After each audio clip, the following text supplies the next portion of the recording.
സദാചാര ഗുണ്ടായുസത്തിനെതിരെ വ്യത്യസ്തമാർന്ന പ്രതിഷേധ പരിപാടികൾക്കാണ് Kochi marine drive സാക്ഷിയായത്. തെരുവ് നാടകവും പരസ്യചുംബനവുമായി കിസ് ഓഫ് ലവും സോഷ്യൽ മീഡിയയിലെ വിവിധ കൂട്ടായ്മകളും മറൈൻ ഡ്രൈവിൽ ഒത്തുകൂടി. ഊരാളിയുടെ നേതൃത്വത്തിൽ പാട്ടും നാടകവുമായി യുവതി യുവാക്കൾ പ്രതിഷേധമറിയിച്ചു. സൗഹൃദ ഇരിപ്പ് സമരവുമായി ഡിവൈഎഫ്ഐയും SFIയും സംസ്ഥാന നേതാക്കൾക്കൊപ്പം മറൈൻ ഡ്രൈവിലെത്തി. അതേസമയം പോലീസ് സദാചാര ഗുണ്ടകളെ സംരക്ഷിക്കുകയാണെന്നാരോപിച്ച് KSU ചൂരലുകളും ചൂലുമായി പ്രതിഷേധ പ്രകടനം നടത്തി. യൂത്ത് കോൺഗ്രസ് പ്രവർത്തകർ മറൈൻ ഡ്രൈവിൽ മനുഷ്യച്ചങ്ങല തീർത്തു. അതിനിടെ ശിവസേനയുടെ ഓഫീസിലേക്ക് ചൂരലുമായി AIYF പ്രവർത്തകരും മാർച്ച് സംഘടിപ്പിച്ചു. മുസ്ലിം ലീഗും ലോ കോളേജ് വിദ്യാർത്ഥികളും ഹൈക്കോടതിയിൽ നിന്നും മറൈൻ ഡ്രൈവ് പരിസരത്തേക്ക് പ്രകടനം നടത്തി.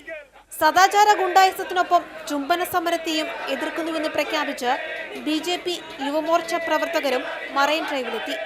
കമ്മീഷണറുടെ നേതൃത്വത്തിൽ 300-ലധികം പോലീസ് ഉദ്യോഗസ്ഥരാണ് മറൈൻ ഡ്രൈവിലെ പ്രതിഷേധ കൂട്ടായ്മകളെ നേരിടാൻ സജ്ജമായത്. റിയ, മാതൃഭൂമി ന്യൂസ്, കൊച്ചി.